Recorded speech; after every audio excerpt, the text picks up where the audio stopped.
because I had just this crazy dream where the Lord had spoken to me. I was just in this giant city, super gray, colorless. There was just like a cloud over every person. Just everybody looked just hopeless, depressed, just lost. And somehow in my heart, I knew I looked the same. And from that moment, I was like, okay, Lord, my life is yours again. I'm going to live a life for you. Hello, everyone, and welcome to Rooted, where we're rooted in truth, growing in freedom, and prospering in life. We are your hosts, Josie and Simone, and today we have a very special guest, a longtime friend of ours, Tucker Grant. We all worked together out at Camp Shatek for many years, and for those of you who are new to the podcast, Camp Shatek is a camp that Josie and my family has been highly involved in throughout our whole lives.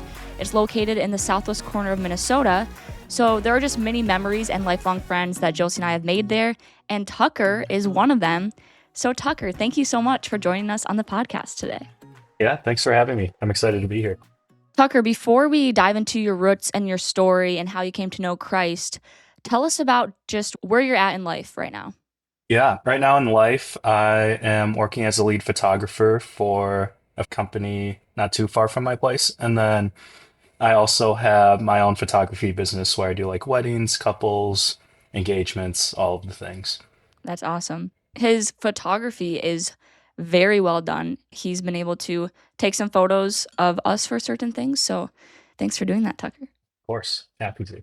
So let's dive back into your roots. That's what this whole podcast is about, looking at your roots and how your roots shape you and lead you into the person that you've become today. So take us back to kind of growing up. You have a very unique story about how you came to know the Lord and just a childhood growing up.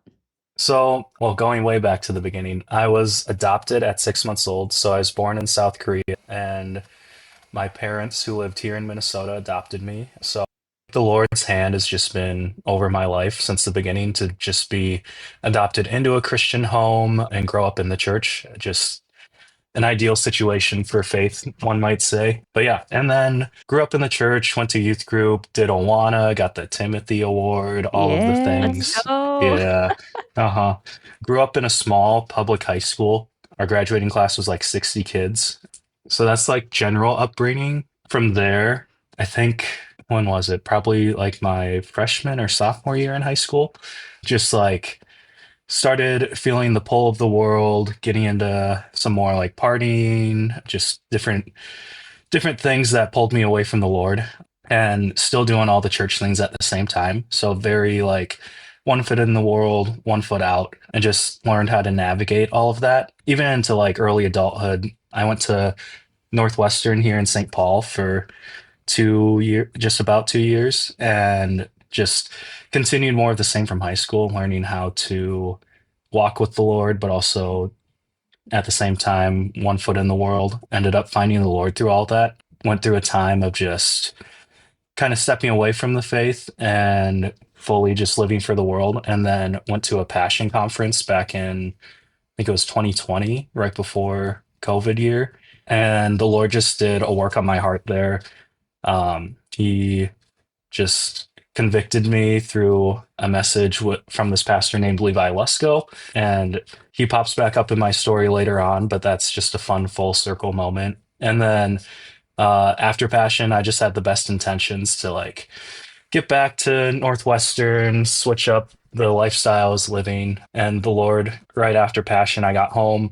I was sleeping on the couch at my parents' before going back to college, and I like sat straight up in like a cold sweat because I had just this crazy dream where the Lord had spoken to me, and I woke up knowing exactly what it meant, texted a close friend. I was like, this is what just happened.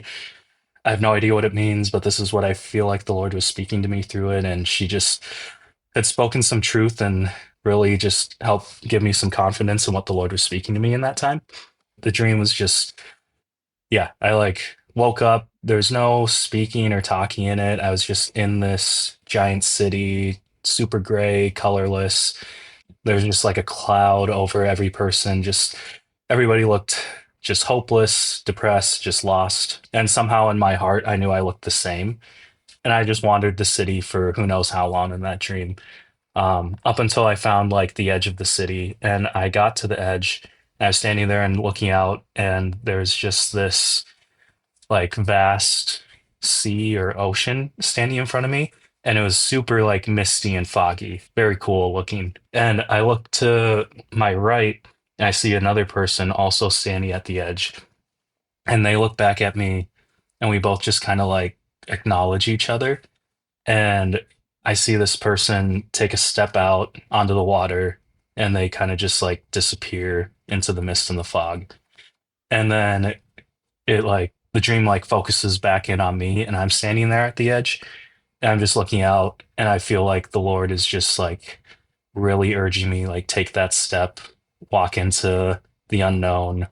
And then it gets back to me kind of like a movie. I'm just like sitting there with this decision and I sit up awake and I'm like, what just happened? And from that moment I was like, okay, Lord, uh, my life is yours again. I'm gonna live a life for you.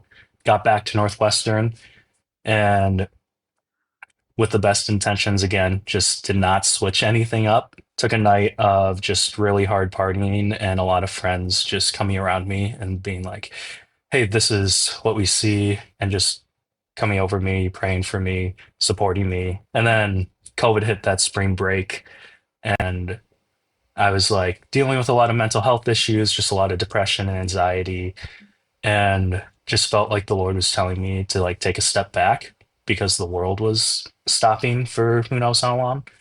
So didn't return to Northwestern for the rest of that semester and pretty much had from that March till that December, um, just like being in my parents' house, listening to podcasts like this one and like the Becoming Something, all of those podcasts, listening to sermons every day and just like really like digging my roots deep into the word and what the Lord has to say about me and my life and just people in general. So I think that's really where my foundation for the Lord was like cemented and the roots were really just like digging deep. But yeah, found myself in ministry for a few years after that, working through camp through all of this time and then finding my way back up here in the Twin Cities, worked in retail for a year. And then this last February went full time with my photography and serving in the church, loving just the community around me and what the Lord's doing in my life. But yeah, it's kind of my walk of faith. Thanks, Tucker. We really appreciate you sharing that and kind of just that overview of your life and what God has been doing in your life. And I'd love to kind of work back to the beginning, kind of work through a lot of those pieces that you've brought up and kind of starting back with your adoption and what that process felt like. And I know you were young when that happened, but kind of how do you navigate? There's a lot of people out there who have kind of wrestled with identity and things of that nature when they're brought into a family that's not their own bloodline. And so could you kind of walk us through kind of your emotions throughout that process and even to this day how you kind of reconcile some of that? Yeah, I feel like one thing that helped was my parents were just so like loving and supporting. And I think early on I picked up on the fact that I was adopted. I think they told me pretty early too. But my parents are white and I'm Asian, so I like knew we didn't look the same. So that was a telltale sign. But it didn't really hit me until I got to college and was just walking through a lot of depression and anxiety. And I feel like when you're at your lowest is when the enemy starts to just pile on more lies. So then in that time, I just felt like for some reason, the fact that I was adopted was like brought to the forefront of my mind and just like, oh, my life could have looked so different. And he got me focused on what I could have been missing out on rather than the blessings and the good things in my life that I do have. And just like, in trying to like, I feel like there's a lot of lies of just invalidating my identity in Christ in that time. Just like, you weren't even chosen by your birth parents. Like, how could the Lord choose you? Stuff like that. And it was a lot of wrestling. And I think one thing that's helped me get really grounded in that is just like reading through the Bible and storing like in the heart all of these different truths, like you are fearfully and wonderfully made. Just you are a chosen people, holy nation, verses like that, just like God's sovereignty over all of it and Mhm. Just the fact that, I mean, the classic, like, going through the gospel stories and Jesus coming down, God sent his only son, just simple truths that I let dig deep. I feel like there was a time where I was searching for all of these elaborate, like, things to try to, like, root my identity in, and just found myself, like, going back to the simple stories, the Sunday school stories, and just digging deep into those and seeing God's love for me, and then how my parents modeled that love for me, and just focusing on the blessings that I do have. Yeah. You have also mentioned, just as we've chatted, that back in your childhood, you have experienced some spiritual warfare and how that maybe wasn't something that initially you thought was spiritual, but just as you grew up and came to know the Lord, you kind of realized, oh, wait, the spiritual realm is real. So could you just walk us through that experience?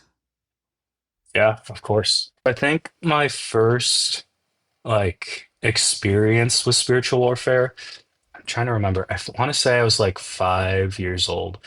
Um, but the house that my parents are in now was being built, and we were staying in a family friend's basement.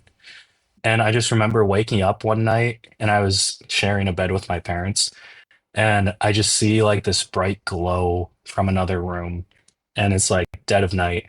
Like, what is that? And I see it kind of, like, it start to, like, change angles and directions until this, like, glowing, like, figure walks into the room and is just, like, standing at the other end of the room, just, like, looking at me and my parents.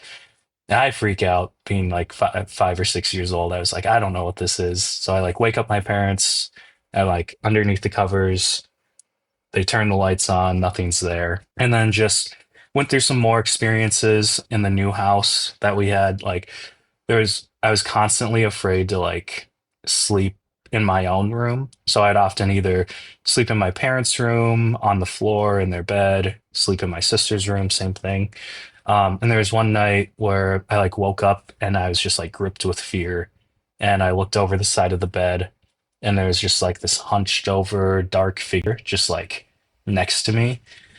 Same thing, woke up my sister. I was probably like 7 years old at this point. And then again, nothing there. And just had more experiences. Like, there'd be, like, knockings on the wall, and my room was on the second story, and the other side of the wall is just nothing. Like, it's just air. And what had dreams were like I'd wake up and then there'd be this dark figure above me, and then I'd, like, pass Mm. out again. So yeah, just had no idea what that really was, or, like, how to deal with it. I grew up in a small Baptist church, and I love the Baptist church, but we just never really talked a whole lot about spiritual warfare or anything, even into, like, my high school years. So the real first time that I, like, experienced maybe that more, like, talk about, like, demons, spiritual warfare, was one of my first year at Northwestern, and I went to a church called Grove, which is now Everyday, and they were talking about some spiritual warfare stuff, and they're on the more charismatic side of the church, and just I was like, whoa, this is just stuff I've never really experienced or thought Mhm. about, like the way they worship, the way they talk about the Holy Spirit. I was like, what is going on? Little small town Baptist church. Tucker was just wide eyed and just, oh my goodness. So just, like, going to a few services there, and, like, talking with some friends throughout my years. I feel like it was probably about 3 years ago, 4 years ago, back in, like, 2022 or 2024, when I finally was like, oh, that was spiritual warfare. That was, like, the enemy and the spirit of fear that just gripped my heart for, what was it, 18 to 20 years. Just didn't realize, like, what was there. And I feel like once I finally found myself, like, in the Lord, living for him, and just, like, coming to grips with, like, what that spiritual warfare was, praying with a friend of mine, and just never having that same grip of fear over my heart, or, like, those spiritual warfare encounters. But I was, yeah, just uninformed about what it was, so I didn't know how to combat it or like any of that. Yeah. Thank you for sharing that because I think a lot of people maybe grew up in the same experience as you or maybe grew up at no church at all. And so the spiritual realm is definitely something that they try to avoid talking about. And so it's cool to see how as you've grown to know the Lord and after your experience that passion, which I also want to dive into here in a moment, but as you experience this, you're constantly wanting to learn and you're wanting to grow. And rather than saying, oh, well, this isn't what I'm used to, so this is wrong, right? This is false. I like how Mhm.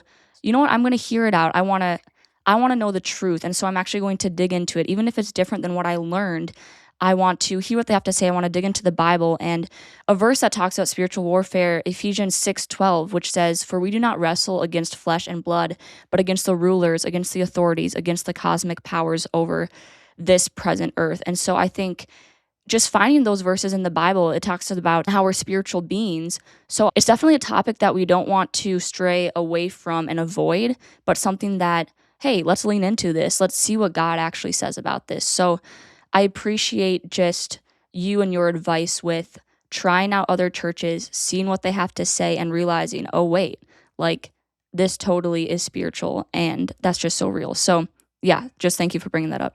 One other thing I think that's important to point out is, like Simone said, I think sometimes the spiritual world, it is scary because it's unknown. We can't see it.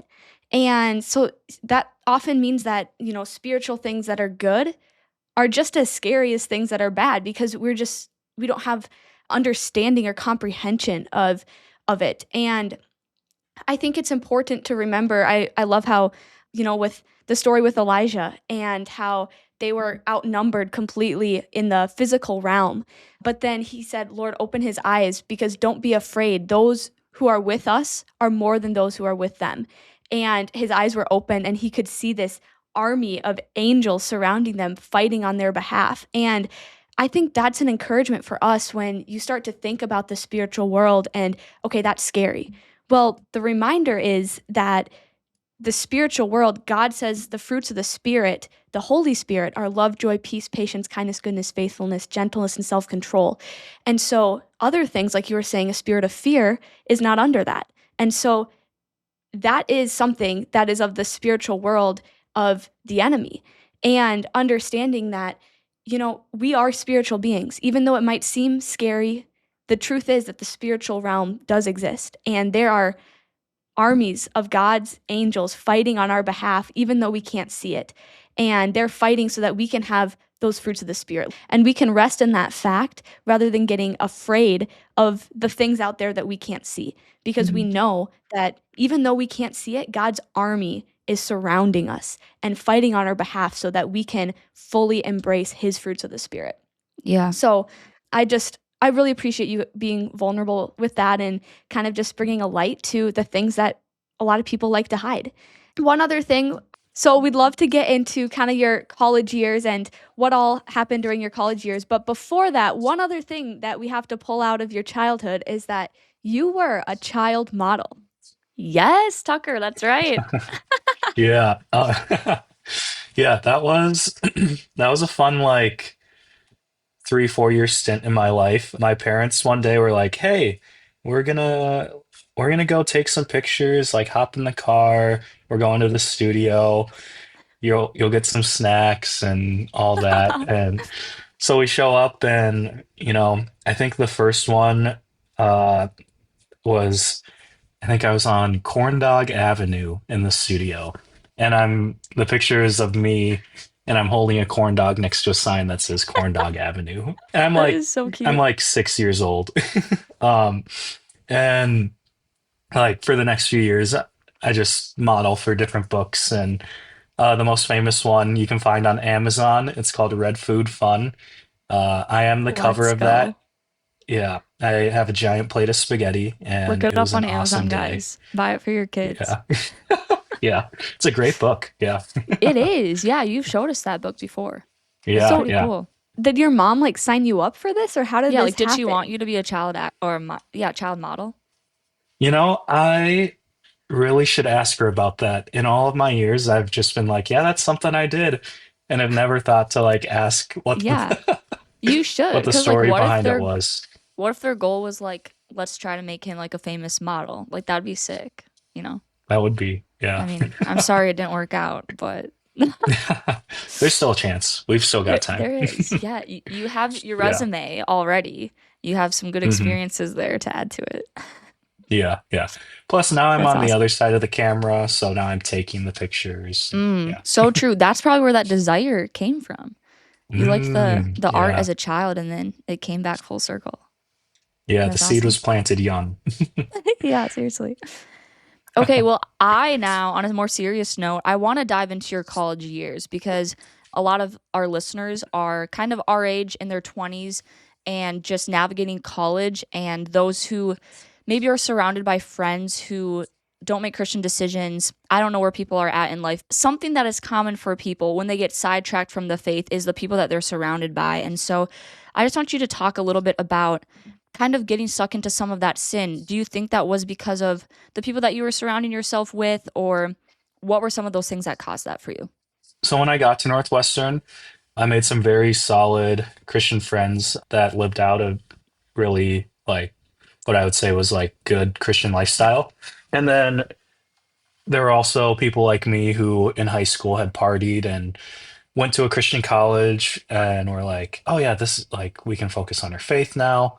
But we all kind of, I want to say we all kind of found each other, and which we all had good intentions, but we just ended up finding ourselves back in those same cycles from high school, like Mm, partying, drinking, whatever it is. Just, um, yeah. And I had some buddies from high school that went to college up in the Twin Cities that went to different colleges, and I'd occasionally hang out with them and still do the same things. So it was a little bit of a combination of just the people I was surrounded with, but also just at that time, I wasn't serious about reading the Bible or like praying or like focusing on my faith. I remember I was having a conversation with a buddy like towards the end of my freshman year, and I said some crazy comment to him in the prayer room of just like, yeah, I don't think it's really that important to read the Bible. Like, I don't see, like, I feel like I know all the stories, so I just don't see the value in rereading those.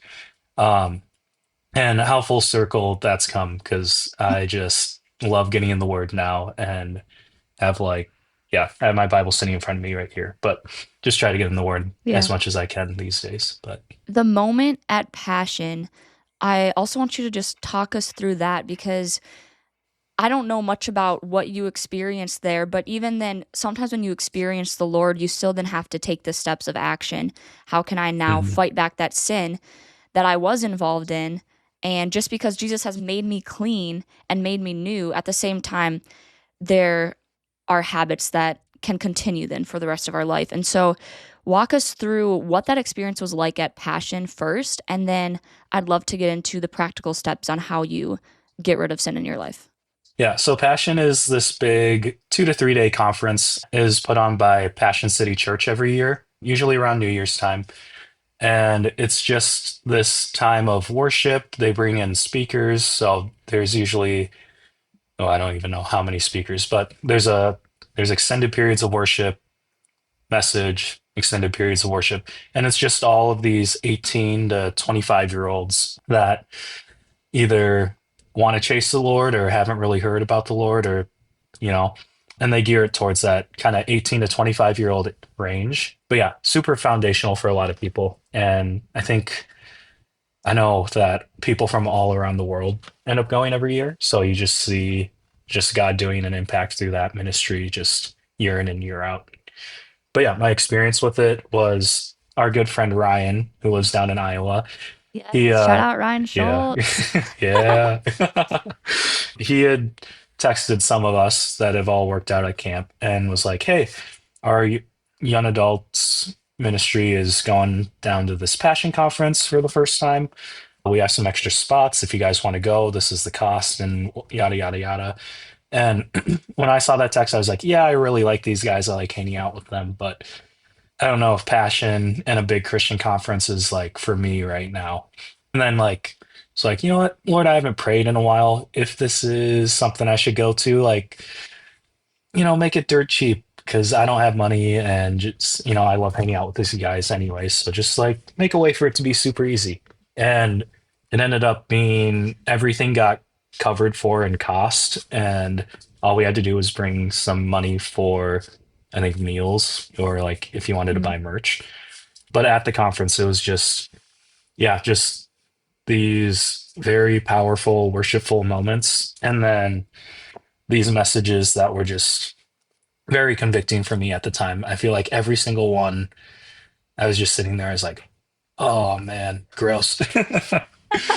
Until like, I think it was the second message on the first morning was the Levi Lusko message. And they, and the preachers there and speakers, they all just have like, they're very good at communicating and like very good at illustrations.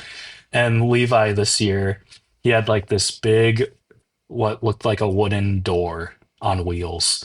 And he took this stake and was just like hammering the stake into it. Um, and on the backside was a cross. So he was like hammering the stake into the cross. And he started off with like doing a little nail and putting like a 5 pound weight on it, and the nail just like fell out. And then he it was funny, he was like, I did not practice this before, so it took him like 5 to 10 minutes to hammer in the stake into this big wooden thing. And all of that to say, just like the weight of your sin, the weight of your guilt, the weight of your shame, can't be supported by anything other than the cross and like Jesus and the Mhm. stakes that held him there. And for some reason at that time, that was just exactly what I needed to hear. Just the Lord was like, yeah, he's going to go to Passion. He's going to hear this message and it's going to do a work in his heart. But yeah, so that was kind of my experience with Passion. But yeah, yeah, that's great. Nice. Yeah. Tucker, one thing that I really want to pull out of that is you said, God knew that I would go to Passion, I'd hear this message. And I think that is such a beautiful perspective because I think oftentimes people think, things just happen by chance. It was just a coincidence. And it reminds me of the story of Ruth. And in Ruth 2, it says, so Ruth went to the fields and gathered the grain that the workers cutting the grain had left behind. And it just so happened that the field belonged to Boaz. And I think you often read over that line. It just so happened. But it wasn't just any person that she was gathering grain from. It was the field of Boaz. It was the field of the man that eventually God would have her marry. And there's so many moments in our life that are, to an outside perspective, might seem like, oh, it just so happened. It just so happened that I got this job. It just so happened that I went to this coffee shop and bumped into this person. It just so happened that I moved to this town. But those just so happened moments are God moments that He predestined would happen. And the same is true of your passion situation of, God knew. It didn't just so happen that Ryan invited you to go to Passion, that you went to Passion and that specific person was preaching. God knew each one of those specific details would happen. And I think that's such an encouragement for us as we're going through our lives to not look over the just so happen moments and to realize that every single detail God cares about and has a purpose for and is using for His ultimate plan. So thank you so much for just having that perspective on life. Yeah, just from that, Josie, I want to point out a couple Bible verses that have to do with just God directing your steps because I think that is something that often I can even doubt, like, oh, yeah, it just happened, right? But it does say over and over in the Bible just how much the Lord directs the steps of the godly. And so, just a couple verses to point that out. In Psalms, it's, I guess, what I just said, the Lord directs the steps of the godly. He delights in every detail of their lives. Another verse in Proverbs, in their hearts humans plan their course, but the Lord establishes their steps. And then in Proverbs again, a person's steps are directed by the Lord. How can anyone understand their own way? And so that just points out over and over how much God did say and did know, Tucker, you're going to find me at Passion, right? Like, I direct your steps and I knit you together in your mother's womb. I know how this is going to play out and I directed this. And so I think that's just something that we can totally lean on as humans, that we don't have to fear, we don't have to worry because the Lord has and will direct our steps. So thank you both for pointing that out. And Tucker, I just want to quickly jump into then post Passion, post that experience with God and you saying, okay, Lord, I'm all in. Like, that message was for me. Now you go back to the same group of people, the same environment, kind of get roped into it again. How do you practically step out of that into a new way of living, into living like Christ? Hmm. Yeah, I think that it's like the whole sanctification process, you know. For some people like that struggle with like drugs and addiction and all of that, like they wake up one day and the Lord miraculously heals them and they never deal with it again.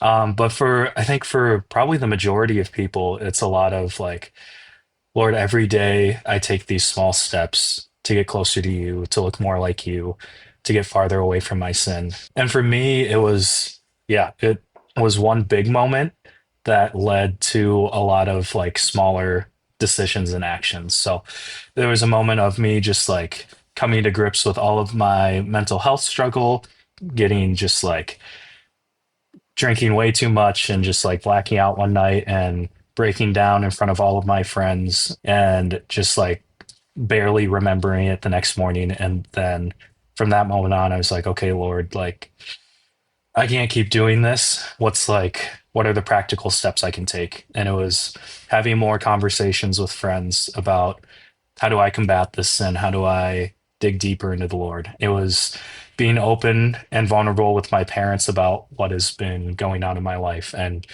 just not getting this shame thrown at me, but this love and Mhm. support and just understanding from them. And just, yeah, I think practical steps, just getting the sin out of the darkness and into the light, just letting people know. Because if they're people you love and care about and they love and care about you, they won't meet it with shame. They might meet it with a little bit of confrontation, and it might be a little uncomfortable to share, but it's coming from a place of love because they want to see you take those steps to get better. I think those are the practical steps. And one other thing was for me, because COVID hit, it was like I pretty much ran in the opposite direction from sin. So going from all of this social interaction to zero interaction, it was like I turned, moved back home, and like ran 200 miles away from any situation that would cause me to sin for a time. But It's really good. I really like how you articulated that, you brought it into light, you told people, but you didn't let shame get a hold of you. And I think anyone who's been down a path of sin for a long time, it's easy to feel shame about things, and it's natural. The Once you sin in a certain way, if Satan knows that that form of temptation works, he's going to keep trying to use that same temptation because that's something that's worked before. So it might work again. And I know that, I've seen that play out in my life. I've seen that play out in others' lives, that just remembering that just because Satan keeps trying to tempt you with the same sin doesn't mean that your identity is in that sin anymore. Your identity is now in a chosen child of God who's been forgiven by him. And, enemy's going to keep throwing the same darts at you because he thinks that they work, but they don't when you're rooted in Jesus. And understanding that, okay, just because that thought comes from Satan that tempts me to do the same thing again, as long as I don't act on that thought and stay rooted in the identity that God has said I'm a new creation, you don't need to feel the weight of, "Oh, why did I think about that again?" It's okay, God, you have already protected me from all of the lies of the enemy. And so I do not listen to the lies of the enemy anymore. I am new. And like you said, I can flee from those lies because you know the truth and you know what sets you free. I want to quick throw in this question before I know that we need to wrap up this podcast here soon, but what would you have to say to someone, Tucker, who is like, oh, you know what? I'm living kind of 1 foot in the door, 1 foot out the door. I like the Christian idea. I like the faith, but I want to have fun. I want to party. I want to do this. Why can't I do that? Why can't I just mhm. keep living my life kind of half in, half out? What do you say to Yeah, that person? that's always an interesting place to be because a lot of people's hearts are in different spots when it comes to that. But I would encourage that person to just continue to ask questions and dig deep when it comes to faith. And don't just ask the questions to random people like at a party that may not know what they're talking about. Ask the questions with someone, with a pastor, with just a friend that is living a life for God to figure out these things, or like a mentor. Just seek out the Lord as much as you can, even if it's just like asking these questions of doubt. I think the enemy wants to get us in a spot where it's like, oh, you have these questions and these doubts. it means your faith is invalidated. But in actuality, like those doubts, I think, are just invitations to go deeper with the Lord. Like even now, I still have questions about like spiritual warfare, and like I haven't fully sorted out my thoughts on like what speaking in tongues and all that looks like. And it's like when I witness someone that speaks in tongues and like is just fully exercising that gift, it's like it's an invitation for me to just wrestle with the Lord a little more about it, to get closer to him in the thought process and the prayer and all of that. Mhm. Um Obviously, like living in sin and partying and doing all that stuff is a tough spot to be, and also claim Christianity. And I would just say that like keep asking the questions and keep taking little steps to reflect Christ more. Just because change like that doesn't always happen overnight. That's That's very good. true. I'd love to ask you, kind of going into right now, you're in a season where you're doing photography and so many other things. I'd love to hear kind of how you bring your faith daily into what you're doing with photography and just your mission there. Yeah, I mean, my photography company name is Photography 139, which is the 139 comes from Psalm 139, which is the fearfully and wonderfully made quote that I mentioned earlier. So that is just like a super easy like conversation starter, because I would often get the question like, "Oh, why did you call your company that?" And it's like, "Oh, well, it's founded and grounded in just this aspect that the Lord has made us all fearfully and wonderfully made." And as a photographer, I get to just help capture that and just create images and different things to like reflect that. And with the company that I work for as a lead photographer, it's just I work with a lot of kids on the daily, do a lot of school photography. So just having fun with them, helping them feel seen. Obviously, in a school and in today's culture, it's tough to bring up faith topics. But as long as like you are just helping them know they are loved and like getting them to feel valued, I think that's what the Lord is just put on my heart in those situations. Just like, yeah, having conversations with my coworkers here and there about different faith topics. I mean, I wear this hat like quite often in a bunch of different faith merch. So they're always like, "Oh yeah, this is like our Christian coworker that will talk about Jesus." And That's awesome. it's led into some good conversations. And I think I've gone about it in a way that's a little less confrontational, because a lot of them have walked away from the faith or just different situations similar to that. So it's like Mhm. leveling with them and being like, "Hey, I hear you and I understand and I see like where you're coming from, but like this is how I've seen that in my life and how I'm living out my faith to kind of like not reflect some of those things that have turned them away." Yeah. I really like how your kind of approach is to let people ask you questions. And I Mhm. think that's such a beautiful approach. Like, yeah, creating opportunities for people to ask questions with your hat, with the name of the company. And that's such a beautiful way to, like you said, facilitate conversations in a way that's not like, you got to listen to this, listen to me right now. And that's just encouragement for me to look for ways to invite people to ask questions. So I'm going to have to ponder that more. Thanks, Tucker. Yeah. Yeah. Tucker, I also just love how in your life, through moments of transition from college to something else to retail to photography, you've always had this approach of, I'm trusting in God. God's going to be the provider. I'm going to take a step of faith. And when I think of someone who truly just trusts in God and takes those steps of faith, I do think of you. And so it's really just cool for us as friends of yours to just see you walk in Christ and be a friend to us that teaches us how to live in Christ as well and trust him in the process. And so I think it's just cool how you took that step of faith and you're like, "Hey God, what's next?" Right? And he gave you this photography idea and you ran with it and you're doing well and it's awesome. But that can definitely be scary for so many people. So yeah, you just truly live out what it looks like to trust in God and take that step of faith. So thanks for being that friend to us.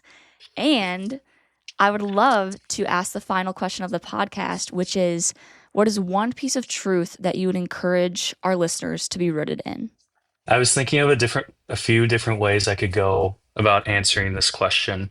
And I think I've kind of landed on sometimes you just have to do things a little scared. There's a lot of things in life that you really want 100% certainty on. For one, like this photography thing that I've been doing for the past year, it's like I wish when I started, I had the Lord come down and tell me, yes, go do this. Yes, it's going to work out 100%. But walking into it, I was like, Lord, you have given me this passion and this desire, and you have opened a couple doors that I can see where this path could work out. But I am immensely scared because I'm leaving financial security, just don't know where the income will be, and just, Lord, you're going to have to provide in this. And yeah, so I think I would just encourage people to trust God, really just decide to, even if you don't have certainty, to take that step of faith, to really lean into that whole faith aspect. I've heard a pastor say this: trust is built over like repeated things that you've seen someone do. Faith is you haven't seen these things, but you're going to You trust still them do it. anyways. Yeah. So Yeah, that's I good. would just really good. encourage people to be rooted in their faith. That's Thank great. you, Tucker. I really Yeah. liked how you said that do things scared. It reminds me of one of our past guests, Scott Jensen. We had him on a couple episodes ago, and he wrote a book. And in his book, he said, courage is not bravery without fear. Courage is bravery with fear. And Mhm. I think that's so true. You Man, baby. oftentimes have to do things scared, like you said. Yeah. So go out and do things scared. That's good. Thanks, Tucker. We appreciate you coming on the podcast and sharing your story and just the great friend that you've been with us throughout so many years. So thank you so much for joining us today. We really appreciate it. Yeah, thanks, Tucker. Thanks for having me. You're the Yeah. best. Oh, coming from you guys, that means a lot.